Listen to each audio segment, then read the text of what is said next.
selalu mencari celah, selalu mencari kekurangan-kekurangan kita, selalu mempengaruhi kita agar apa yang kita lakukan, ibadah yang kita lakukan ini menjadi rusak, tidak punya nilai di hadapan Allah Subhanahu wa Ta'ala. Ini ulama iblis laknatullah. Jadi kita yang sudah sholatnya bagus, tetap kita harus banyak bermunajat kepada Allah Subhanahu wa Ta'ala. Sekali lagi, kita yang sholatnya insya Allah sudah bagus, istiqomah, 5 waktunya sudah bagus, sholat sunatnya alhamdulillah sudah bagus, tetap kita pun harus banyak bermunajat kepada Allah Subhanahu wa Ta'ala. Zikrullah, banyak mengingat Allah Subhanahu wa Ta'ala. Karena kalau kita sholatkan sudah zikir, memang benar.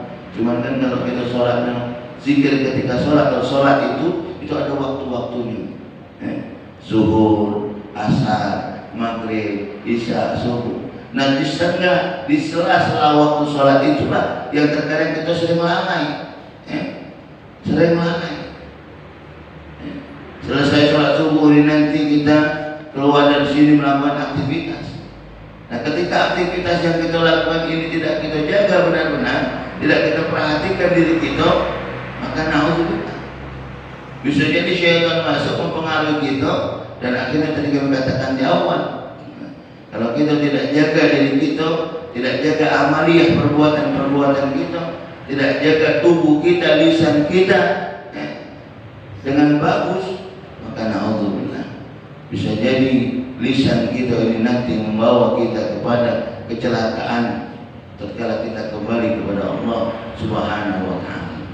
Bisa jadi telinga kita dua ini yang bagus mendengar pendengaran, membawa kita kepada kecelakaan tatkala kita kembali kepada Allah Subhanahu wa Ta'ala. Kenapa? Karena apa yang Allah berikan kepada diri kita, mata kita, telinga kita, hati kita, ketika di luar sholat masih belum kita jaga dengan baik. Karena Allah mengingatkan kita, وَلَقَدْ ذَرَأْنَا لِجَهَنَّمَ كَثِيرًا مِنَ الْجِنِّ وَالْإِنسِ لَهُمْ قُلُوبٌ لَا يَفْقَهُونَ بِهَا وَلَهُمْ أَعْيُنٌ لَا يُبْصِرُونَ بِهَا وَلَهُمْ آذَانٌ لَا يَسْمَعُونَ بِهَا أُولَئِكَ كَالْأَنْعَامِ بَلْ هُمْ أَضَلُّ أُولَئِكَ هُمُ الْغَافِلُونَ. وَلَقَدْ ذَرَأْنَا لِجَهَنَّمَ, kata Allah, sungguh telah aku jadikan neraka Jahannam isinya minal jinnati wan nas. Isi neraka itu dari jin dan manusia. Jadi kayu bakarnya neraka itu bukan kayu bakar kita di dunia. Apa kayu bakarnya?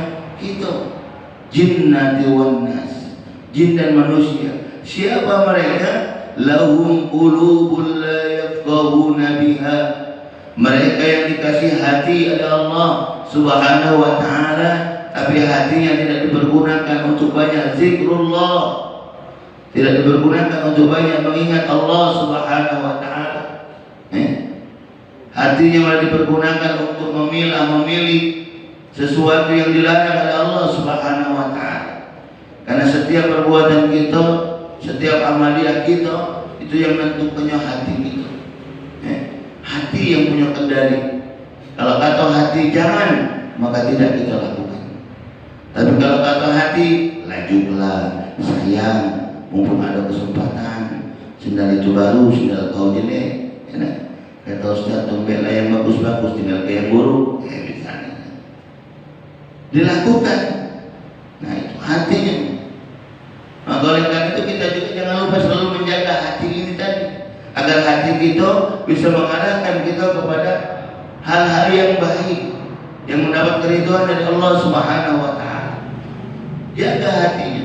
Bagaimana cara kita jaga hati? Tadi dengan mendekatkan diri kepada Allah dengan sholat kita dan zikrullah, banyak zikir dengan lisan kita. Jadi zikir dengan lisan. Dengan zikrullah inilah insyaallah yang akan menjadikan hati kita di nantinya hati yang baik, hati yang saling, yang bisa membawa kita kepada keselamatan nanti. Dengan zikrullah. Jadi banyak-banyak zikir. Di luar sholat tetap harus kita banyak berzikir yang mudah, yang ringan saja. Cukup dengan kalimat tahmid, mungkin alhamdulillah, alhamdulillah, alhamdulillah. Tasbih subhanallah, subhanallah, subhanallah.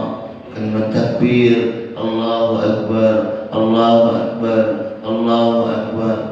Tahlil, la ilaha illallah, la ilaha illallah, la ilaha illallah. Kalimat salawat Nabi, Allahumma salli ala Muhammad, Allahumma salli alaihi wasallim. Atau yang lain, Allahumma salli ala Sayyidina Muhammad wa ala ali Sayyidina Muhammad. Salawat Nabi, itu kalimat-kalimat thayyibah. Yang terakhir, jangan lupa juga kita banyak berzikir dengan apa? Syahadatain. Banyak mengucap syahadatain, 2 kalimat syahadat. Asyhadu an la ilaha illallah wa asyhadu anna Muhammadar Rasulullah. Jangan lupa. Aku bersaksi bahwasanya tiada Tuhan selain Allah, dan aku bersaksi bahwasanya Nabi Muhammad adalah utusan Allah. Dengan kalimat-kalimat thayyibah, insyaallah ketika diri kita, lisan kita sudah selalu kita basahi dengan zikrullah, kalimat-kalimat thayyibah, maka dia akan menjadikan hati kita sekali lagi, membawa hati kita di jalan yang diridhai oleh Allah Subhanahu wa taala. Dan ketika kita sudah berhasil itu, maka insyaallah kita tidak akan menjadi bahan bakarnya api neraka. Kenapa? Karena kita bagus dalam kita mengarahkan hati kita untuk selalu banyak zikrullah. Qalban syakir, qulubul la yafqahu nabi. Ayat kedua apa? Walahum a'yunun la yubsiruna biha. Kita juga dikasih 2 mata. Jangan sampai 2 mata ini menyebabkan kita menangis tatkala kita kembali kepada Allah, karena mata kita dipergunakan untuk melihat hal-hal yang tidak diridhai oleh Allah Subhanahu wa taala. Sedikit sekali mata kita dipergunakan untuk membaca ayat-ayat Allah, baik itu ayat-ayat Qur'aniyah, Al-Qur'an, ataupun ayat-ayat kauniyah Allah, alam semesta ini. Ini juga ayat-ayat Allah. Kita baca ayat-ayat Allah, jangan kita lupakan. Al-Quran kita baca. Oh Ustaz, aku belum bisa baca Quran. Belajar, belajar. Jangan malu-malu belajar. Ustaz sudah tua, biarlah tua. Yang penting semangatnya tetap harus mau belajar.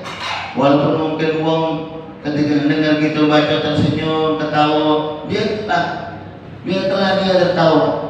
Yang pasti kita tidak malu tatkala kita nanti ditanya oleh Allah Subhanahu wa taala, kemana saja engkau ketika dulu sampai sekarang belum bisa ngaji, belum mau belajar ngaji? Kita tidak malu dengan Allah.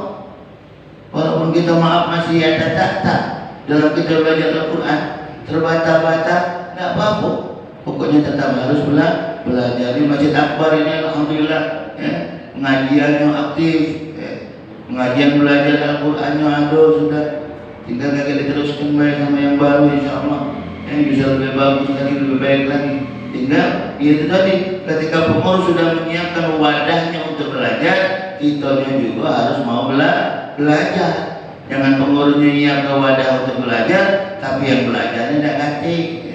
Ini jangan sampai seperti ini. Jadi kita manfaatkan, kita manfaatkan fasilitas-fasilitas ini untuk kita mendekatkan diri kepada Allah Subhanahu wa taala. Jangan malu-malu sekali lagi untuk belajar. Selagi Allah masih banyak memberikan kesempatan kepada kita, banyak memberikan kenikmatan kepada kita, mata kita alhamdulillah masih sehat, masih terang, gigi-gigi kita masih lengkap, kalau baca huruf masih sempurna, walaupun mungkin kuping agak kurang dikit karena uzur, pendengarannya tidak apa-apa, belajar. Yang penting kita mau belajar. Jadi kami cerita kalau sedikit ketika pengalaman kami mengajar seorang dokter. Saya mulai mengajar kepada beliau itu umur beliau sudah 83 tahun. Umurnya 83 tahun Pak. Tapi subhanallah,